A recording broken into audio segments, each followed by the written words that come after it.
The memorial service yesterday for our beloved member Jan Ross reminded me of what Live Oak has brought to my heart and my life. We are a small but mighty village of devoted and dedicated members who touch every part of each other's lives, from cradle to grave. I am so grateful to have found this home of my soul and all of you, my Live Oak family. This is a home for everyone seeking friends, seeking wisdom, people who have challenges, who wish to grow, and who may need help on their spiritual journey. We find all that here and hope you do as well.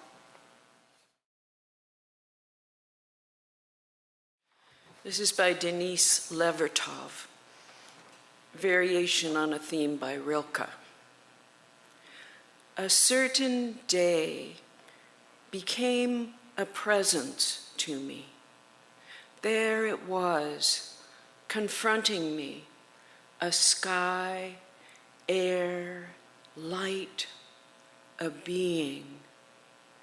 And before it started to descend from the height of noon, it leaned over and struck my shoulder as if with the flat of a sword, granting me honor and a task. The day's blow rang out, metallic. Or was it I, a bell, awakened? And what I heard was my whole self saying and singing what it knew. I can.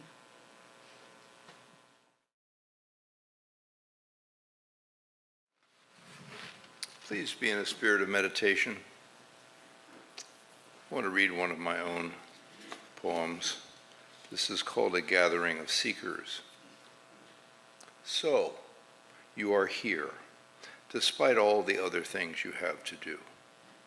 You have come to consider beauty and touch new possibilities.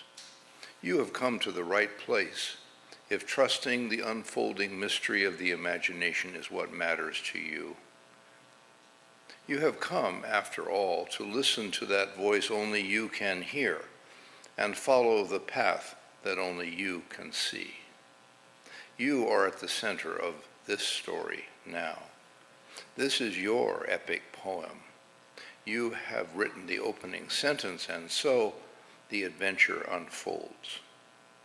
You are the kind of person who will likely press yourself to be open to that hardest to decipher, hardest to describe, vital, fresh, honest wonder that is the sacred human yearning, becoming manifest in the least expected, least grand, most ordinary ways.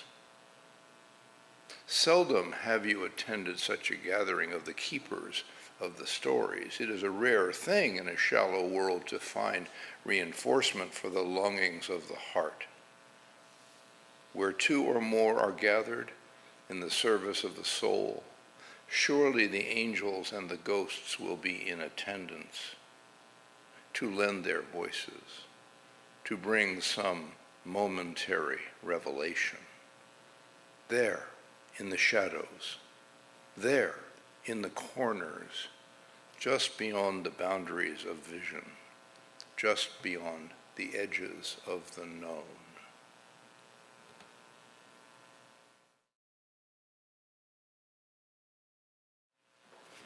I had a songwriter friend who liked to write lyrics about sewing machines. Yeah, he was a singer-songwriter. Or so he said. We gather today in a spirit of reverence and reflection to explore the life and work of Leonard Cohen, not merely a songwriter, but a spiritual seeker whose journey mirrors our own. Cohen's gravelly voice tenderly carried the weight of yearning, mystery, and grace.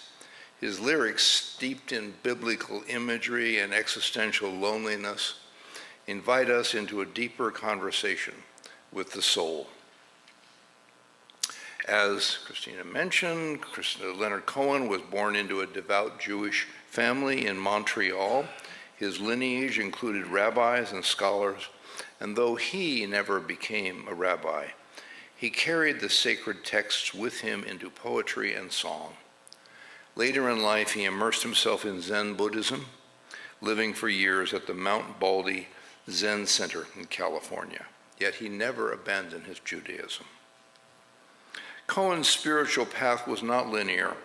Like the traveler on the journey of transformation, he ventured into the depths of suffering, desire, silence, returning with insights that speak to the collective soul. Cohen's poetry and lyrics do not resolve contradictions. He inhabits them. It demonstrates the capacity to hold opposites until a new synthesis appears. Leonard Cohen did not preach dogma. He sang of the struggle. His writing is a call to authenticity, to spiritual courage, to radical acceptance. His songs offer both defeat and hope. This duality is central to our Unitarian Universalist perspectives. We do not deny suffering, but we seek meaning within it. Leonard Norman Cohen was born into an Orthodox family on September 21st, 1934.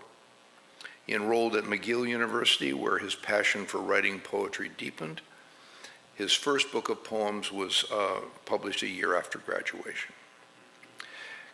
Cohen's lyrics offer reconciliation. They hold the tension of opposites, sacred and profane, joy and sorrow. They are mythic stories to live by. They offer images of initiation into ancestral wisdom. This is the essence of the spiritual path, embracing imperfection as the doorway to grace. Like our UU tradition, he does not offer answers, he offers questions. I remember a Unitarian Universalist minister who said, the other churches have answers, but they tithe 10%. We only ask 2 or 3%, so we only get questions.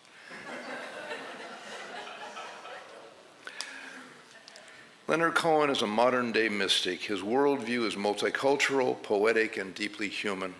He traveled through dark nights of the soul and emerged with luminous insights. I want to comment on 4 of his best-known songs. One we just sang, Suzanne Takes You Down to Her Place Near the River. This opening invites us to a space that could be a portal to something beyond familiar experience.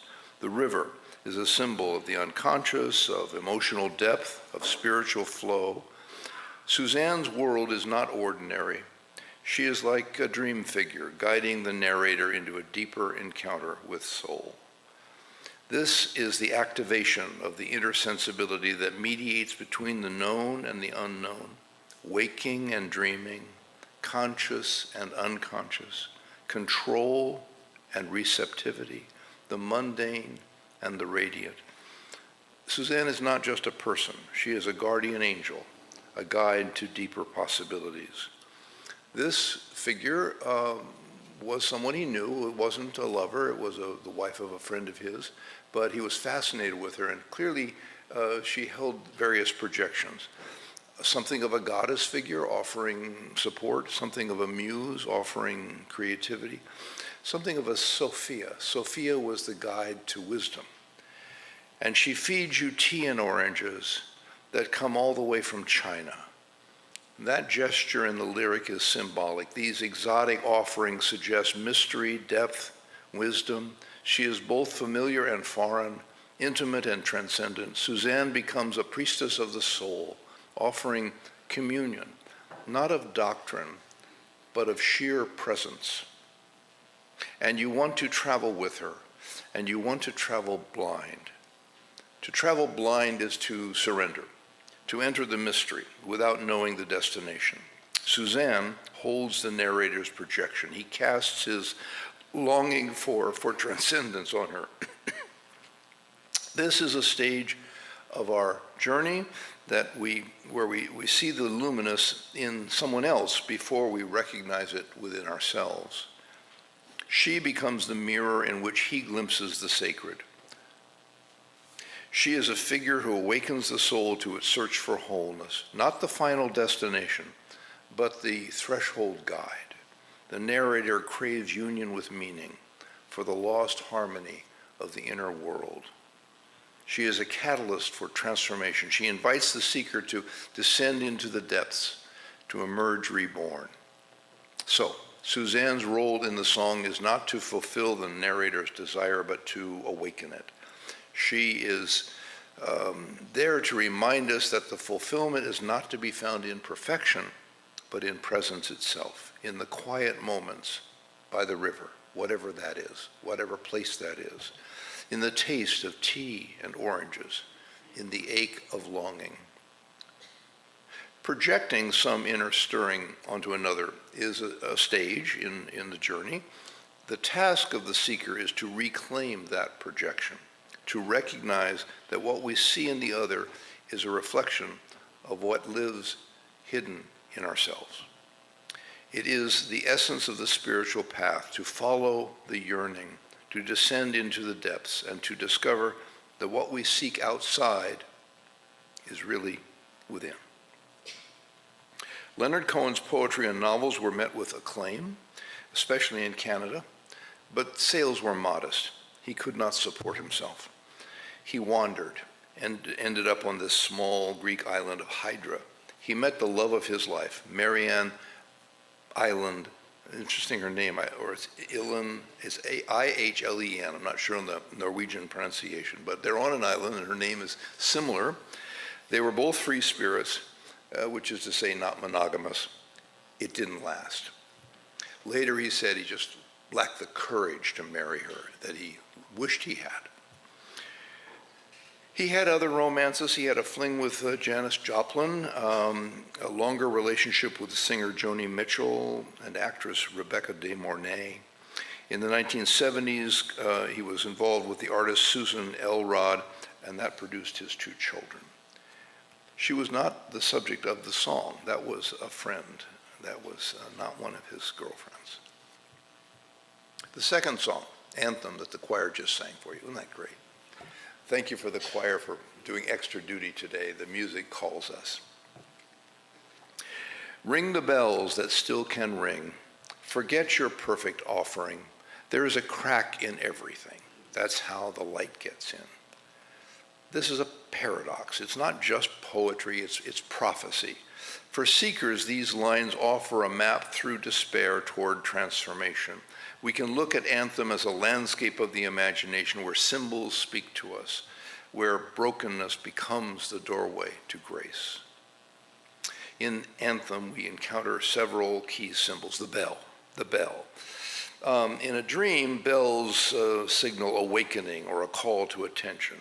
The bells that still can ring suggest that even in brokenness, there remains a capacity for spiritual resonance.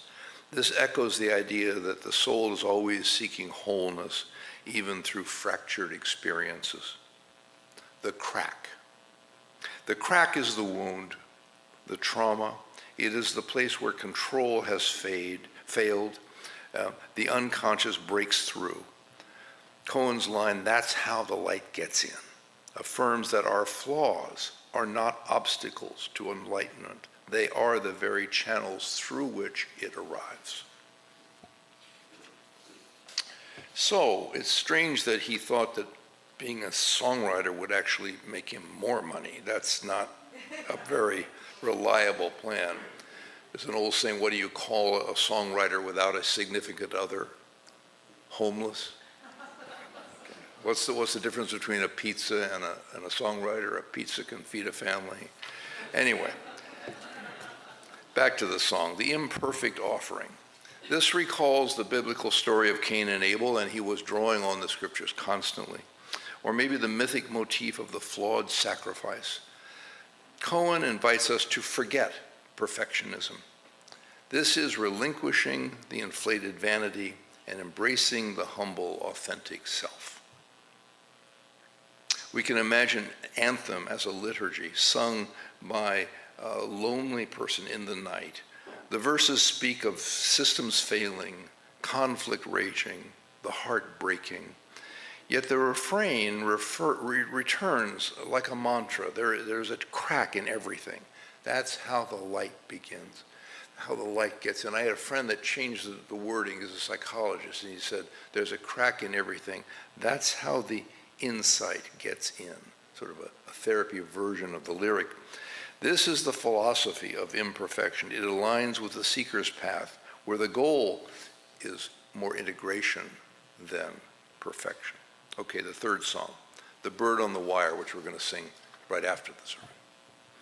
This is a lament and a prayer, a confession of the ache, the hope of release. It depicts a journey of struggle and redemption, a symbolic journey through the inner landscape of guilt and grace. It speaks to our effort to get beyond the mundane and touch meaning, find fulfillment. The lyrics ask what it means to seek liberation, not just from the world, but within it. Like a bird on the wire, like a drunk in a midnight choir, I have tried in my way to be free.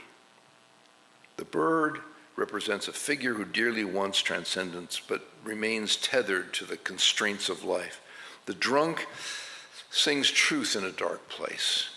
Cohen's words speak to the tension between aspiration and imperfection, between the divine spark and the human condition. The bird is our craving to soar, yet the wire is the reality of our limitations, responsibilities, and wounds. This is our striving for authenticity, even when freedom is elusive.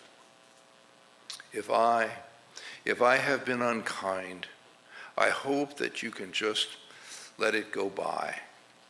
This lyric is seeking forgiveness not from some distant deity, but from those he has hurt. It's a deeply humbling honoring of human connection.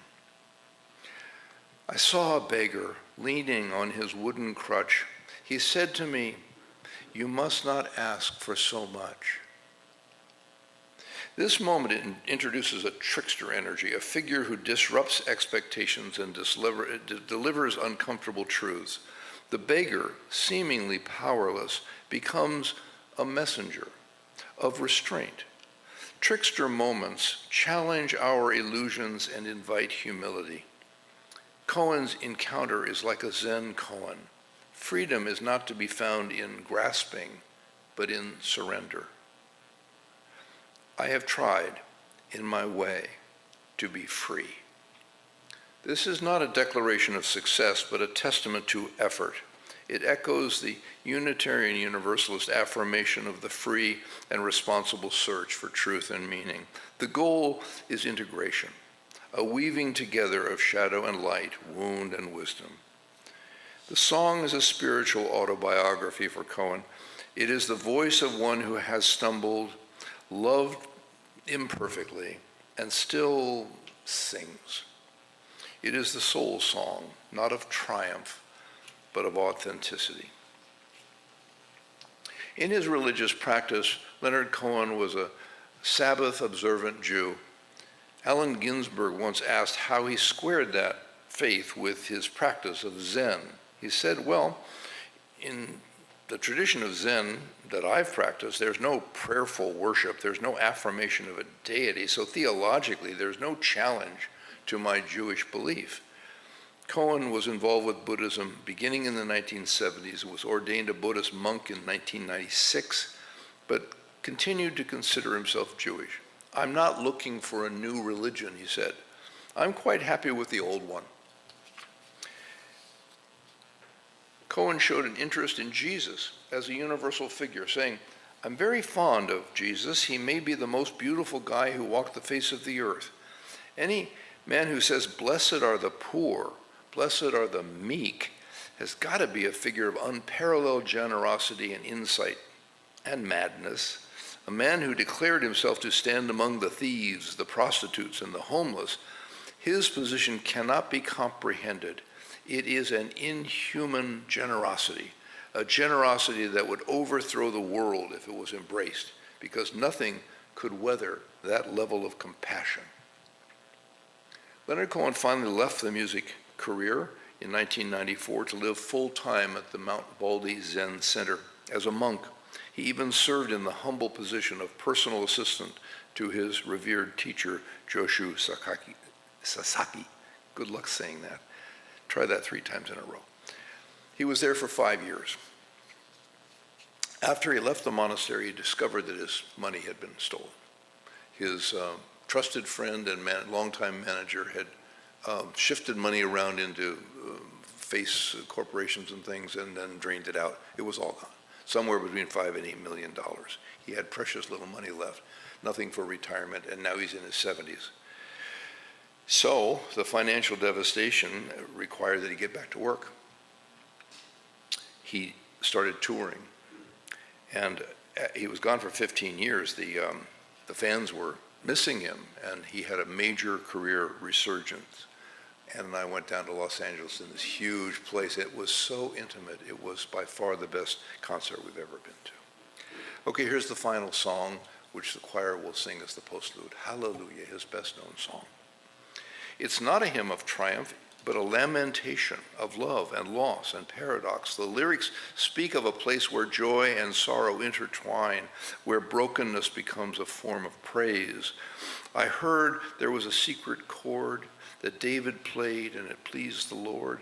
So here's a kind of divine musician, a figure who channels transcendent truth and, through art. David, the biblical king and psalmist, becomes a symbol of our efforts to connect with meaning through creativity. But you don't really care for music, do you?